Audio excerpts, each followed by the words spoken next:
मैं प्रेग्नेंट थी जब मेरे पति का देहांत हो गया। मेरी सास मुझे रोज़ाना डॉक्टर के पास चेकअप के लिए लेकर जाती और मेरे सब खर्च भी उठाती। मगर इस वक्त मुझे बड़ी हैरत होती, जब डॉक्टर मेरा चेकअप करता तो मुझे गहरी नींद आ जाती, मैं बेहोश हो जाती। एक दिन मुझे कुछ शक हुआ तो जब अल्ट्रासाउंड कराने गई तो अपने मोबाइल का कैमरा खुला छोड़ दिया। फिर मैंने जो कैमरे में देखा, मेरी रूह कांप गई, क्योंकि डॉक्टर और सास। जब मैं 20 साल की हुई तो मेरी माँ ने मुझसे कहा कि पायल, तुम कॉलेज जाती हो तो आज के बाद चादर ओढ़ कर जाया करो। माँ ने मुझे अपनी काली चादर थमाते हुए कहा तो मैंने मुंह बना लिया। माँ मेरी कोई सहेली चादर नहीं पहनती। मैंने माँ से कहा कि मैं चादर में कोई मौसी लगूंगी। देखो पायल बेटा, तुम्हारी दूसरी सहेलियाँ तुम जैसी हसीन भी तो नहीं हैं और उनके बाप भाई जिंदा हैं उनकी हिफाजत के लिए, लेकिन हमारे सर पर किसी मर्द का साया नहीं है। हमको अपनी हिफाजत खुद करनी है। तुम कॉलेज वाले दुपट्टे में कॉलेज जाती हो तो मुझे फिक्र होती है कहीं किसी की बुरी नज़र न पड़ जाए तुम पर। माँ ने कहा तो मैंने यूनिफॉर्म के ऊपर माँ की काली चादर ओढ़ ली और आईना देखा। माँ ने कहा अब ऐसा करो, चादर के पल्लू से नकाब कर लिया करो। रास्ते में काली चादर ने तो तुम्हारे हुस्न को चार चांद लगा दिए हैं। माँ ने मुझे नसीहत की तो फिर मुंह बनाकर मैंने माँ की तरफ देखा, लेकिन बाद में सोचा कि वे मेरे भले के लिए ही कह रही हैं।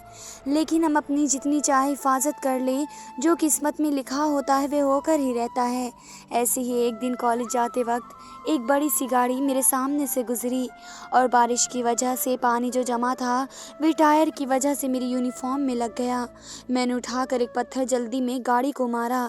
गुस्से से तो मैंने देखा कि गाड़ी वापस आ रही है। ये देखकर तो मेरी जान निकल गई और अपनी इस हरकत पर मैंने अपने आप को खूब कोसा। और फिर गाड़ी से एक बहुत ही गबरू सा नौजवान बाहर निकला, जिसका लिबास और गाड़ी उसकी दौलतमंद होने की गवाही दे रहे थे। ये क्या हरकत थी? वे शख्स बोला तो मैं तो जैसे उसे देखकर एक लम्हे को खुशी हो गई। वह था ही इतना खूबसूरत और तमीज़ ऐसी कि दिल को मोह ले, अंदाज जैसा जिसे देखने को दिल चाहे। यही हाल इस नौजवान का भी था। वह भी मेरे जैसे हुस्न को देखकर गुमशुदा हो गया। बस यही हमारी मुलाकात थी। फिर रोज़ाना वह मेरे रास्ते में खड़ा रहता, अपनी एक बड़ी सी गाड़ी से टेक लगाए। फिर एक दिन उसने मुझे रोककर अपने प्यार का इजहार कर डाला। मेरा दिल किसी बेलगाम घोड़े की तरह दौड़ने लगा। मैं उम्र के इस दौर से गुजर रही थी जिसमें मोहब्बत का एहसास हसीन लगता है। मैंने इसकी मोहब्बत स्वीकार कर ली। फिर मुलाकातों का एक सिलसिला चल निकला। मैंने माँ की सारी नसीहत में एक जगह रख दी। इस लड़के का नाम जैन था। वह अपने इलाके के सरदार का इकलौता चिराग था, बहुत बड़ी जायदाद का इकलौता वारिस। इसके सामने मुझे अपने आप बहुत अजीब सा लगने लगा था, क्योंकि मैं बहुत ही गरीब थी। एक दिन मैंने उसे कहा कि शादी कब कर रहे हो, तो उसने जवाब दिया, देखो समीरा, मेरे माँ बाप नहीं मानेंगे। वे मेरी शादी ऊंचे ख़ानदान में करने की ख्वाहिश रखते हैं। पहले मैं तुमसे शादी कर लूँगा, फिर तुम्हें अपने माँ बाप के पास ले जाऊँगा, क्योंकि मुझे मालूम है कि वे ऐसे राज़ी नहीं होंगे। जैन ने कहा और उसी शाम उससे कोर्ट मैरिज कर ली।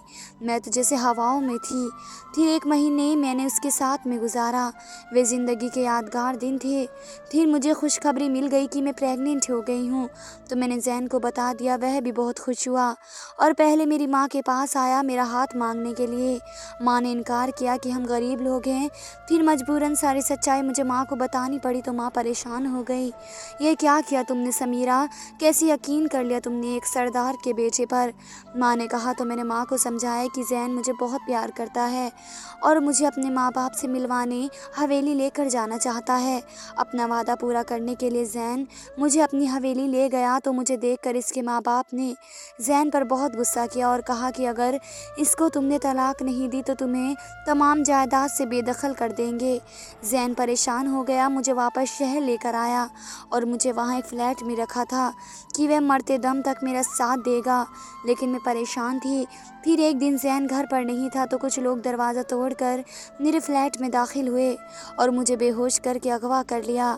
जब मेरी आँख खुली तो मैं एक कमरे में थी और मेरे सास ससुर मेरे सामने थे। उन्होंने मुझसे कहा कि मैं ज़ैन का पीछा छोड़ दूँ वरना वे मेरी माँ को जान से मार देंगे और मेरे बच्चे को भी। मैं डर गई और मैंने उनसे वादा किया कि मैं अब ज़ैन से नहीं मिलूँगी, बस मेरी माँ को कुछ ना हो। उन्होंने कहा कि रात रात में अपनी माँ को लेकर दूसरे शहर चली जाओ, हमने सारा बंदोबस्त कर दिया है।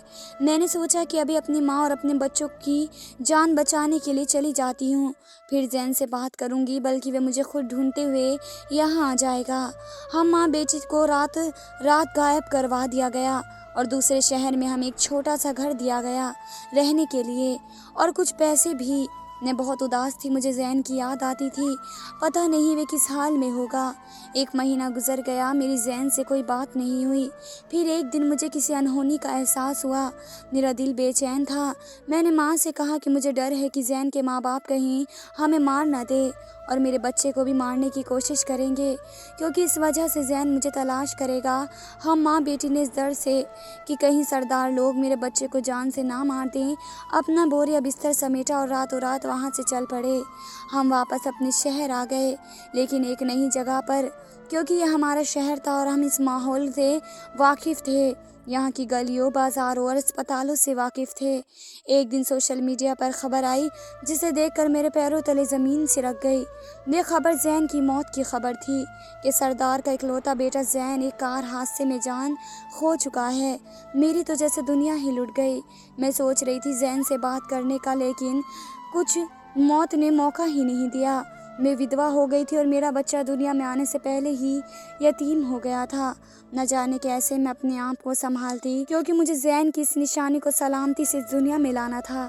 1 महीना बीत गया। डॉक्टर ने कहा कि मैं बेटे की माँ बनने वाली हूँ। फिर डॉक्टर के क्लिनिक से निकलते ही मेरी नज़र सरदार और उसके आदमियों पर पड़ी। मैं उन्हें देखकर छिप गई। मैं समझ गई कि ये लोग मुझे मारने के लिए आए हैं। उन्होंने मुझे देख लिया और मेरा पीछा किया, लेकिन भीड़ इतनी थी और मैं इसी भीड़ का फ़ायदा उठाते हुए वहाँ से भाग गई। रिक्शा में अब मैं और माँ परेशान थे। हम ठिकाना बदलने का सोच रहे थे कि एक बार फिर से सरदार के आदमी आए और मुझे अगवा करके ले गए, लेकिन इस बार मुझे बेहोश नहीं किया गया था, बल्कि मुझे बहुत आराम से ले गए। उनके साथ 2 औरतें भी थी। मैं बहुत डर गई थी, क्या मेरे साथ क्या सलूक होगा। काफ़ी लंबा सफ़र करने के बाद मुझे एहसास हुआ ये तो वही हवेली है जहाँ पहले ज़ैन मुझे लाया था, यानी इस बार मुझे हवेली लाया गया था। मगर क्यों? उन 2 औरतों ने मुझे बड़े आराम से गाड़ी से उतारा और बहुत संभाल कर मुझे पकड़ कर हवेली के अंदर ले गई। वहाँ का मंजर देखकर मुझे अपनी आंखों पर यकीन करना मुश्किल हो रहा था। मेरी वही सास ससुर जिन्होंने मुझे बहुत बुरे तरीके से ठुकराया था, आज वे फूलों का हार लिए मेरे स्वागत में खड़े थे। मैं हैरान थी। हमारे खानदान का इकलौता वारिस तुम्हारी कोख में पल रहा है।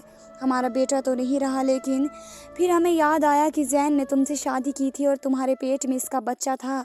अब हमें ये मत कहना कि ये बच्चा तुमने गिरवा दिया है। मैंने कहा नहीं, ये मेरे ज़ैन की निशानी है। मैंने अपनी जान से भी ज़्यादा हिफाजत की है इसकी। मैंने कहा तो मेरी सास ने मुझे खुशी से गले लगा लिया। क्या ये बेटा है? मेरी सास ने उम्मीद से पूछा। जी बेटा है, मैंने कहा तो मेरी सास ने मेरे माथे को चूम लिया और मेरे ससुर ने मेरा सदका दिया और बेटी की खुशी में हवेली में ऐलान किया। सब में ऐलान करवाया गया कि ये ज़ैन की बीवी थी और ये बेटा पैदा करने जा रही है, और हमारी शादी की तस्वीर सबको दिखाई। मुझे सुकून मिला कि चलो मेरे बेटे को इसका हक मिलने वाला है और बाप का नाम मिल गया। मुझे हवेली का वही कमरा दिया गया जो ज़ैन का था और मेरा ख़ास ख्याल रखा जा रहा था। मेरी सास मुझे अल्ट्रासाउंड के लिए एक लेडी डॉक्टर के पास ले गई। डॉक्टर ने मुझे अल्ट्रासाउंड के लिए लिटाया तो मुझ पर बेहोशी छा गई और ना जाने कैसे मुझे नींद आ गई। मेरी आँख खुली तो मैंने देखा कि इस अल्ट्रासाउंड वाले कमरे में मैं हूँ, लेकिन वहाँ डॉक्टर मौजूद नहीं थी। मैं हैरान थी कि मुझे नींद कैसे आ गई। हाँ, लेकिन जब लड़की पेट से होती है तो उन्हें नींद ज़्यादा आती है और अचानक बैठे बैठे ही सो जाती हैं। शायद मुझे भी इसी वजह से आ गई हो, क्योंकि पहले भी ऐसे ही बैठे बैठे मेरी कई बार आँख लग गई थी, लेकिन वह प्रेगनेंसी के शुरू के दिन थे। अब ऐसा होना मेरी समझ से बाहर था। मैं आंखें मलते हुए अल्ट्रासाउंड वाले कमरे से बाहर आई तो देखा मेरी सास वहाँ बैठी हुई हैं। मुझे देखकर वे खड़ी हुई और खुशी से झूम गईं। वे यही पक्का करना चाहती थी कि वाकई बेटा है या मैं झूठ बोल रही थी। उन्हें यकीन आ गया कि बेटा ही है तो उन्होंने ढेर सारे पैसे निकाले अपने पर्स से और मेरे सर पर वारने लगी। फिर बाहर आकर सब गरीबों में बांट दिए। अब मेरी सास मुझे हर 15 दिन बाद अल्ट्रासाउंड करवाने के लिए लेकर आने लगी। लेकिन अजीब बात ये थी कि जब भी सास मुझे अल्ट्रासाउंड के लिए लेकर आती तो मुझे नींद आ जाती। और अब मुझे थोड़ा सा शक होने लगा था कि मुझे मेरी सास किसी डॉक्टर के पास क्यों लाती है और मैं यहाँ आकर सो क्यों जाती हूँ। मैंने उनसे कहा मुझे किसी और डॉक्टर से इलाज करवाना है। तब मेरी सास का रंग उड़ गया। मेरी बात सुनकर उन्होंने मुझे कहा कि इसकी कोई ज़रूरत नहीं है, ये डॉक्टर साहब बरसों से हमारा इलाज कर रही हैं और उन्हीं से मेरा इलाज होगा। मेरी सास की इस बात ने मुझे और शक में गिरफ्तार कर दिया था कि दाल में ज़रूर कुछ काला है। अगली बार जब मेरी सास मुझे अल्ट्रासाउंड के लिए डॉक्टर साहिबा के पास लेकर गई तो मैंने सोचा कि मैं मोबाइल में वीडियो ऑन करके देखूंगी कि मेरे सो जाने के बाद आखिर अल्ट्रासाउंड वाले कमरे में होता क्या है और मुझे नींद क्यों आती है और मेरी सास का क्या राज है जो मुझसे छुपा रखा है। इसी मकसद के लिए जब मैं अल्ट्रासाउंड रूम में गई तो मैंने अपने मोबाइल का कैमरा ऑन करके कोने में रख दिया। डॉक्टर की नज़रों से छुपाकर फिर मुझ पर बेहोशी होने लगी और फिर मैं सो गई। जब मेरी आँख खुली तो वही मंजर था, जो डॉक्टर कहीं पर मौजूद नहीं थी और मेरी सास बाहर बैठी हुई थी। मैंने वीडियो देखे बगैर मोबाइल अपने पर्स में डाल दिया। सोचा कि मैं घर जाकर वीडियो देखूंगी सुकून से, लेकिन जैसे ही घर जाकर कमरा लॉक किया और वीडियो देखने लगी तो वीडियो में जो मुझे नज़र आया उसे देखकर मेरे पैरों तले ज़मीन निकल गई और सर पर आसमान गिर गया। मुझे अपनी आंखों पर यकीन नहीं आ रहा था कि जो मैंने इस वीडियो में देखा वह सच था या मेरी नज़रों का धोखा। मेरा दिमाग इस बात को स्वीकार करने के लिए तैयार नहीं था कि वीडियो में जो नज़र आ रहा था वह हकीकत थी। भला ऐसा कैसे हो सकता था। मैंने वीडियो बार बार देखी और मैं तकरीबन सारी रात वीडियो देखती रही, यहाँ तक कि सुबह हो गई। मुझे सारी रात नींद ही नहीं आई। मैं वीडियो पर यकीन करने की कोशिश कर रही थी लेकिन मेरा दिमाग काम नहीं कर रहा था। वीडियो की आवाज़ बहुत कम थी लेकिन जो मंज़र मेरे सामने था उसको झुठलाना भी मुश्किल था और इस पर यकीन करना तो नामुमकिन था। मैं सोच रही थी कि क्या मेरी सास को इसके बारे में पता है कि उनके बाहर बैठे रहने के बाद अल्ट्रासाउंड वाले कमरे में क्या होता है और कौन कौन आता है। मेरे सो जाने के बाद जो कुछ भी होता है या तो इसमें मेरी सास का बराबर का हाथ है या मेरी सास बिल्कुल अनजान है। सारे मामले से मैं अब दिन गिन रही थी कि कब मैं डॉक्टर के पास जाऊं। इस दौरान मैंने कई बार बहाना बनाकर अल्ट्रासाउंड के लिए जाने की ज़िद की लेकिन मेरी सास ने सख्ती से मना कर दिया और मुझे कमरे से बाहर कदम तक न रखने दिया। मैंने कहा मेरे पेट में दर्द हो रहा है तो वे कहने लगी कि तुम्हारा वहम है, बार बार अल्ट्रासाउंड करवाना सही नहीं है। जब मैं तुम्हें साथ ले जाऊंगी तब तुम चेकअप आराम से करवा लेना। मेरी सास जब ये बोल रही थी तो मैंने इसके चेहरे के अंदाज देखने चाहे कि इन्हें इतनी सच्चाई का अंदाज़ा है और कितना नहीं। बड़ी मुश्किल से वे दोबारा अल्ट्रासाउंड का वक्त आया तो मेरा दिल ज़ोर ज़ोर से धड़कता। मैंने बहुत कोशिश की कि मुझ पर बेहोशी छाने लगी लेकिन मेरा खुद पर बस नहीं था और फिर मैं सो गई। आज मैंने कैमरा रिकॉर्डिंग पर लगाया हुआ था और मंजर मेरे सामने था जो मैंने पिछली बार देखा था, लेकिन मसला ये था कि मुझे आवाज़ ठीक से सुनाई नहीं दे रही थी। मैंने इस राज को अपने सीने में दफन कर लिया और किसी से कुछ नहीं कहा। अगली मर्तबा जब मैं गई तो मैंने शुरू में ही डॉक्टर को बता दिया और उनसे कहा कि मुझे सब मालूम हो गया है। क्या आप मेरे सो जाने के बाद बंद कमरे में क्या करती हैं और कौन कौन आता है कमरे में? मैंने सब कुछ देख लिया है। मेरी बात सुनकर डॉक्टर का रंग उड़ गया। एक लम्हे को तो कुछ बोल ही नहीं सकी। फिर मुझे कहा कि ऐसा कुछ नहीं है, ज़रूर तुम्हारा वहम है। ये कैसे हो सकता है? ये एक नामुमकिन बात है जो मैं कह रही हूँ।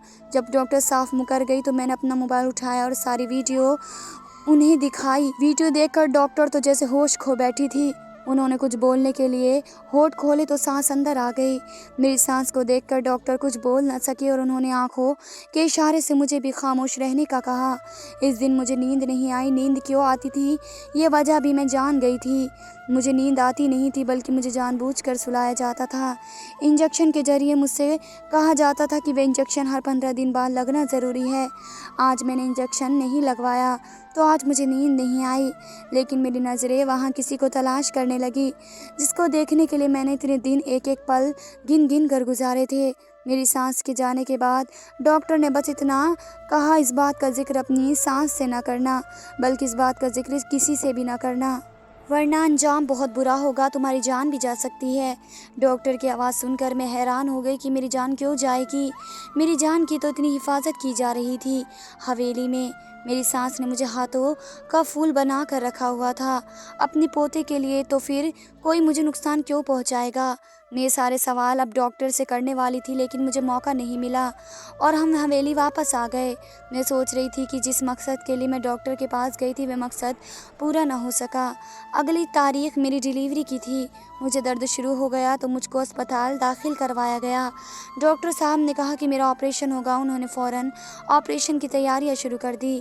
میری ساس سسر کی جان پر بنی ہوئی تھی، ان کی حالت دیکھنے والی تھی۔ انہوں نے اپنے خاندان کا اکلوتا وارث حال میں زندہ سلامت چاہیے تھا، اس لیے ان کی حالت ایسی تھی۔ مجھے بے ہوش کر دیا گیا اور جب مجھے ہوش آیا تو میں اس اسپتال میں تھی ہی نہیں جہاں پر مجھے بے ہوش کیا گیا تھا۔ میں تو کسی اور اسپتال میں تھی، اسپتال نہیں بلکہ ایک چھوٹے سے کلینک میں تھی، اور وہ کمرہ خالی تھا اور وہاں پر کوئی بھی نہیں تھا، اور میرا بچہ بھی مجھے نظر نہیں آ رہا تھا۔ لیکن درد کی وجہ سے میں تکلیف میں تھی، اور درد کی وجہ سے میرا دماغ کچھ بھی سوچنے سے محروم تھا۔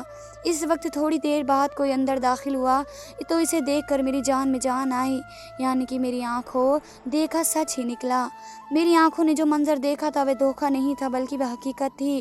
سامنے کوئی اور نہیں بلکہ میرا پتی زین کھڑا تھا۔ وہ آہستہ سے چلتا ہوا میرے قریب آیا اور میرے بالوں کو سہلانے لگا۔ زین، تم زندہ ہو؟ میں نے جلدی سے سوال کیا۔ ہاں میں زندہ ہوں اور تمہارے لیے ہی زندہ ہوں، وہ محبت سے بولا۔ پھر وہ تمہارے مرنے کی خبر؟ میں نے پوچھا۔ میرے مرنے کی خبر میں نے خود جان بوجھ کر پھیلائی تھی، یہ سب میری پلاننگ تھی تمہاری اور اپنے بچے کی جان بچانے کے لیے۔ میں نے تمہیں بہت ڈھونڈا، پھر مجھے معلوم ہوا کہ بابا نے تمہیں اغوا کروا لیا تھا اور تمہیں جان سے مار دینا چاہتے تھے، اور میرے بچے کو بھی۔ یہ سن کر میرا دل کٹ کر رہ گیا تھا۔ میرے ماں باپ میری محبت کو سویکار کرنا نہیں چاہتے تھے۔ بات صرف محبت کی نہیں تھی، وہ ایک غریب اور مظلوم لڑکی کی جان لینا چاہتے تھے۔ جان کسی کی بھی ہو قیمتی ہوتی ہے، کیسے کوئی انسان کسی کو مارنے کا سوچ سکتا ہے اپنے مقصد کے لیے؟ یہ بات معلوم ہونے کے بعد میرا دل میرے باپ سے اٹھ گیا۔ میں تو پیڑ کے سوکھے پتے بھی نہیں توڑتا ہوں کہ اوپر والے نے ان کی زندگی کتنی رکھی ہوئی ہے، وہ بھی سانس لیتے ہیں۔ سبزیوں کے اندر بھی زندگی ہے جب تک کہ وہ قدرتی کاریگر سے خوش ہو کر گر نہ پڑے۔ اور میرے ماں باپ ایک مظلوم لڑکی کو جان سے مار دینا چاہتے تھے، لڑکی بھی وہ جو میری محبت تھی اور میرے بچے کی ماں بننے والی تھی۔ ان کی تم سے نفرت تو سمجھ میں آتی تھی، لیکن ان کے پوتے سے نفرت میری سمجھ سے باہر تھی۔ میرا وہ معصوم سا بچہ جو ابھی اس دنیا میں آیا ہی نہیں تھا، اس سے آنے سے پہلے ہی میرے ماں باپ مارنے کا سوچ بیٹھے تھے۔ پھر میں نے سارا ڈرامہ رچایا اور اپنے قتل کی خبر کو وائرل کر دیا، کیونکہ مجھے معلوم تھا کہ میرے مرنے کی خبر سن کر میرے ماں باپ اپنی آخری نشانی کو ہر حال میں بچانا چاہیں گے، اور ویسا ہی ہوا جیسا میں نے سوچا تھا۔ اپنے خاندان کا اکلوتا چراغ اور میری آخری نشانی کو بچانے کے لیے انہوں نے تمہاری حفاظت کی۔ اس سارے کھیل میں ہمارا خاندانی ڈاکٹر نے میرا ساتھ دیا اور وہ میرے ساتھ تھیں۔ ڈاکٹر نے ہمدردی کے خاطر میری مدد کی، انہیں کسی قسم کا کوئی لالچ نہیں تھا۔ انہوں نے میرا ساتھ دیا، اگر وہ میرا ساتھ نہ دیتی تو میرے لیے بہت مشکل ہو جاتی۔ اس پلاننگ میں ڈاکٹر نے میری ماں سے کہا کہ ہمارے بچے میں سے صرف ایک کو بچانا ہی ممکن ہے، تو میری ماں نے کہا کہ بچے کو بچائیں، ماں مرتی ہے تو مر جائے۔ یہ جھوٹ بھی میں ڈاکٹر سے بولنے کو کہا تھا، اور اس لیے میری ماں ان کے سوا کسی اور کے پاس تمہیں لے کر نہیں جانا چاہتی تھی، کیونکہ دوسری ڈاکٹر یقیناً تمہاری جان بچانے کی کوشش کرتی، کیونکہ ہر اسپتال کا یہی اصول ہے کہ پہلے ماں کو بچایا جاتا ہے، اس کے بعد بچے کو بچانے کی کوشش کی جاتی ہے۔ جیسے ہی ڈیلیوری ہوئی ڈاکٹر نے بچہ ان کے حوالے کر دیا اور ان کو کہہ دیا کہ آپ کی بہو مر چکی ہے اور اس مردہ گھر میں رکھا گیا ہے۔ اسپتال سے اب میرے ماں باپ کی نظر میں ہم دونوں مر چکے ہیں اور میں تمہیں لے کر جا رہا ہوں لندن۔ اپنا بچہ میں اپنے ماں باپ کے حوالے کر دیا ہے۔ ہم لندن جا کر دوسرے بچے پیدا کریں گے اور وہاں پر ایک خوشی کی زندگی گزاریں گے۔ میرے قاتل ماں باپ سے کسی قسم کا کوئی تعلق نہیں ہے۔ زین کی زبانی ساری سچائی سننے کے بعد میں حیران ہو گئی کہ یہ شخص مجھ سے اتنی محبت کرتا ہے، اور میں خود کو خوش قسمت سمجھ رہی تھی، لیکن میں نے اسے شکوہ شکوہ کیا کہ اس کے بغیر یہ وقت میرے بہت تکلیف کا گزرا ہے۔ اس کی یاد میں اور اس کا بچہ بچانے کی خاطر میں روٹی بھی ٹھیک سے نہیں کھا پائی۔ تمہاری آخری نشانی بھی کہیں ختم نہ ہو جائے۔ تمہاری نشانی کو صحیح طریقے سے دنیا میں لانے کے لیے میں نے اپنے آنسوؤں پر بھی قابو کیے رکھا۔ زین نے کہا جو ہوا اسے بھول جاؤ۔ وہ مجھے لے کر اپنے گھر آ گیا اور اس نے خفیہ طور پر یہ کمرہ لے رکھا تھا۔ میں نے اس کی خوب منتیں کی کہ ماں باپ کو اس کی ضرورت ہے، اس لیے ہم یہاں سے چلتے ہیں۔ میں نے اس کی حالت کو دیکھتے ہی اور اس کے بچے کو بچانے کے لیے انہوں نے جتنے جتن کیے تھے، میں نے اس سے کہا کہ وہ اپنے ماں باپ کو معاف کر دے، لیکن میں کسی صورت نہیں مانا۔ مجبوراً مجھے اپنے سسر کو فون کرنا پڑا۔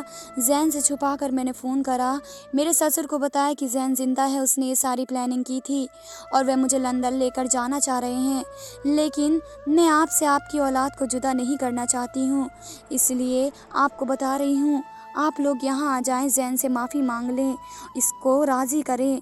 میرے ساس سسر فوراً دوڑے چلے آئے، انہیں میری بات کا یقین نہیں آ رہا تھا۔ میرے بتائے ہوئے پتے پر وہ لوگ آ گئے اور اپنی آنکھوں سے اپنے بیٹے کو زندہ سلامت دیکھ کر ان کی خوشی کا کوئی ٹھکانہ نہیں تھا۔ انہوں نے زین سے معافی مانگی اور میرا شکریہ ادا کیا کہ میں ان کے بیٹے کو ان سے دوبارہ ملوا دیا ہے۔ ان کا بیٹا تم سے ملنا بھی نہیں چاہتا تھا۔ میرے ساس سسر نے مجھے سویکار کر لیا اور مجھے بے حد محبت دینے لگے۔ میں نے ان کو ساری سچائی بتا دی، اس کی وجہ سے میری قدر ان کی نظروں میں بڑھ گئی اور آج میں ان کے ساتھ حویلی میں خوشی کی زندگی گزار رہی ہوں۔ کہتے ہیں کہ اوپر والے کے گھر دیر ہے اندھیر نہیں، اور صبر کا پھل میٹھا ہوتا ہے۔ یہ تھی آج کی ہماری کہانی۔ اگر آج کی کہانی آپ کو پسند آئی ہے تو ویڈیو کو لائک کریں اور شیئر کریں اور ہمارے چینل کو ضرور سبسکرائب کریں تاکہ ہر آنے والی ویڈیو کا نوٹیفیکیشن آپ کو وقت پر ملتا رہے۔ دھنیہ واد دوستو۔